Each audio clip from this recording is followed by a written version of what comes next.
There's some reports out there that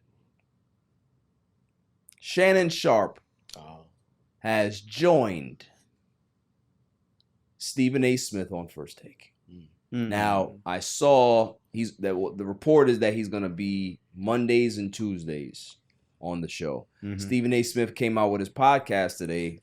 Stephen A. Smith Show is on YouTube. Great show. Salutes to him. That there's no deal in place yet.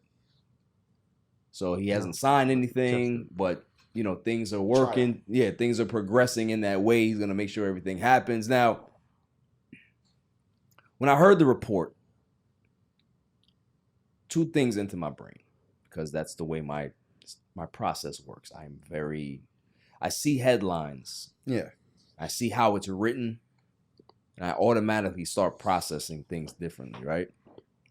Shannon Sharpe joins First Take. And now I have to go into the Rolodex, because I remember Shannon Sharpe and Skip Bayless discussing Kevin Durant leaving Golden State, or leaving the Oklahoma City Thunder and leaving Golden State. Stephen A. Smith said it was one of the weakest moves he's ever seen.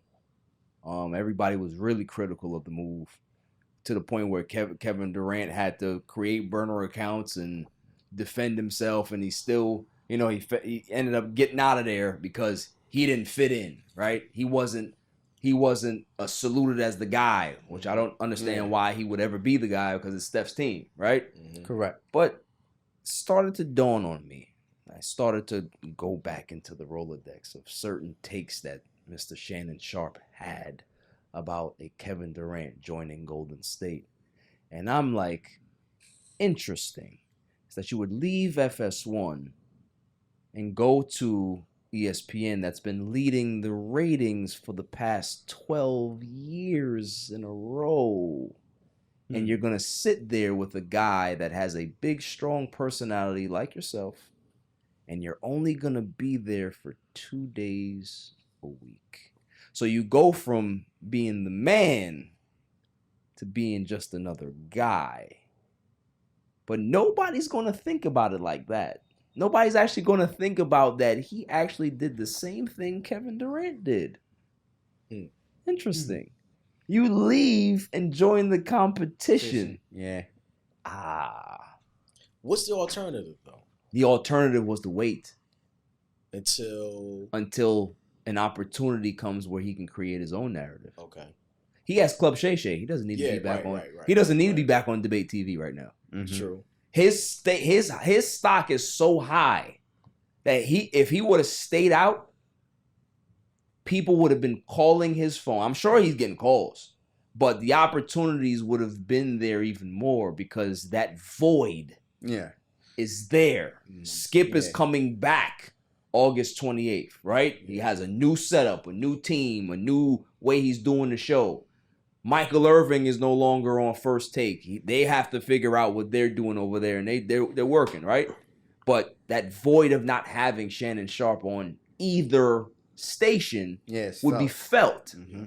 People would be asking for him, right? It's kind of like when there's a wrestling thing here, is when CM Punk stepped away from WWE. Every arena, people kept screaming CM Punk. Him being away made his star get even bigger. Scarcity. Yeah, because they want that. So what he could have did was, he could have went to any network and say, hey, listen, the demand is there. Give me my own show. Give me my own show, and I have my own platform. I have my own panel. And now there's a third debate platform out there that you can be able to create your own competition. Maybe you're on a streaming service. Maybe you're not on an actual TV program or not on cable. Maybe you're on a streaming service. You'll be that guy to push that forward. Who do you pair him with? Shannon Sharpe? Yeah. I think you can pair Shannon Sharpe with a Marcellus Wiley. I think you can pair him up with, I think he would do well with Max Kellerman. I think that would do good. I can see that. Yes, I agree. But that's too much like the original, not the original, but the First Take from before. I get it, but I think Shannon is a little bit more even keel, and I think he he knows how to have debates with guys. Like I think Stephen A. was looking for something completely different than what Max is. Max is just Max is a type of person like listen, Max is a New York guy. He know how to talk, and you got two New York guys there. That dynamic just didn't work. So for me, I'd like to ask the room,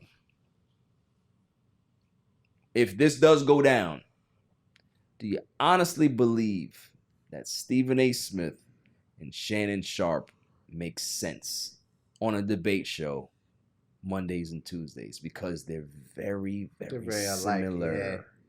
You need difference in debates. Yeah. And shouts to my man, Will Holly. He runs a great podcast, WBH Radio. Said something very interesting on his podcast. He said that debate shows need a racial undertone to it. And he's right. You need to have different perspectives to be able to get to where y'all want to go, right? So I have the athlete perspective, but I'm also a black man. Mm-hmm. You have the journalistic perspective, but you're also a white man. It works. Or you're the athlete, but you're a white man. I am the journalist and I'm a black man. Mm-hmm. That contrast works because when there's certain topics that come up, it works in regards to getting that different opinion, that different side of the track. Mm-hmm. That's why Shannon and Skip work so well. That's why Skip and Stephen A. work so well, because of that contrast. I, for one, I'm not excited to see, first, I'm not excited to see Shannon Sharpe 2 days a week.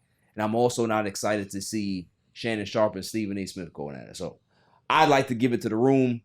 I'm done with my diatribe. What does everybody think? I'll start. Because I think Michael and Stephen A. worked. That's two black guys. Yes, they did. One athlete. Yes, they did. One journalist. I think that worked. I think Stephen A. But let me interject. The reason why I think it worked, and this is why I think it's going to be a problem for even Shannon and Stephen A., is because they both hate the Cowboys. How is that segment going to go? Yeah. Michael Irvin is a Cowboys fan. Yeah. So it works because you have Stephen A., who's the Cowboy hater. Yeah. And that was just content gold. That's true.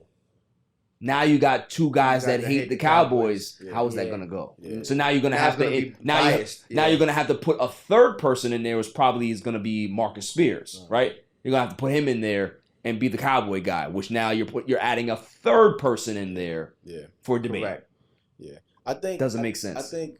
I think the Money in Tuesday is cool for now to see if it works. If it works. I don't think honestly Shannon or Stephen A. would be the issue. The issue would be Molly. I don't know if she would work with them too. I'm interested to see how that goes because she likes to interject. Yeah, I ain't gonna lie. People be throwing shots. People be throwing shots at Molly, boy. So I'm interested to see how that works with her. Yeah. But I think whether it works or not, we'll see. I think Money in Tuesday is good to just see for now. Okay, that's fair. What about you, Trey?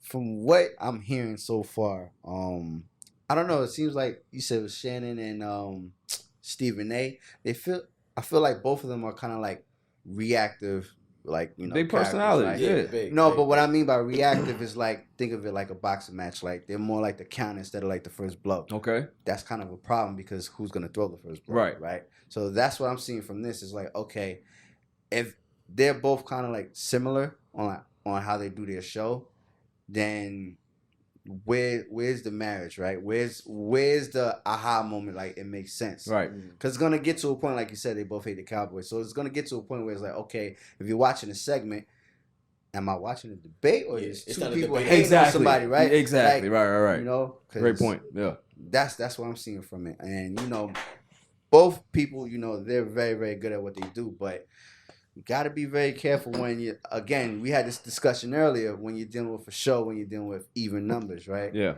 Got to be very careful with that because at the end of the day, where's the decision going to happen? No, it's big facts. It's definitely big facts. Most shows you see with 3, you could luckily get away with 4. Right. Right? But with those two, like again, he said Monday or Tuesday, probably just be the best just to test the waters. Yeah, listen, I'm a big Shannon Sharpe fan. I think he's great. I just don't like the optics of it. I just don't. I don't like that. They You might left. bring up a third person. Yeah, I guess, but the fact that you would leave that situation because of obviously we all know it's well documented about the problems, right? The tension of what was going on, but it's like it don't look good, man. It don't look good to be able to just do the KD thing. And the thing is with most of these sports shows, man, it's just nowadays we in 2023. It's not just TV they gotta worry about as far as competition. You got the whole internet, man. Like, there's so many other shows that's now on like major publications, including yours, that, could bring in a factor. And speaking of that, right? Yeah. Let's go to Cam and Mace. I was just about to say that. They're very similar. They work. What's the difference between them two and Shannon and I think they work because they got history of working before as far as like horse and carriage and music. And also too, it's the type of show that they're doing. Correct. Okay. There's no limits to their show. This is not you're talking about if you having your own situation and then ESPN, which is the big juggernaut, right? Like they're not gonna be able to go into whatever or cross whatever boundaries they would love to cross to be able to really make content gold, work because they go all out. Yeah, you know what I'm saying? But if they get a TV publication, the girl that's on this show, I forgot her name, my apologies, but she would have to be a permanent staple. She would have to be a permanent staple if they ever got on TV. Right. Because that would be the limit where it's like, okay, we really can't do everything of what we want if we're on TV now. So she's there to kind of give us a mental reminder. Not to tell us, but for the fact that they're seeing her, it's like, all right, we can't really wild out as much as we want to, right? Yeah. So yeah, shouts to Shannon and First Take. I hope it works, but I'm watching Undisputed. I don't give a shit. They're going to have Lil Wayne.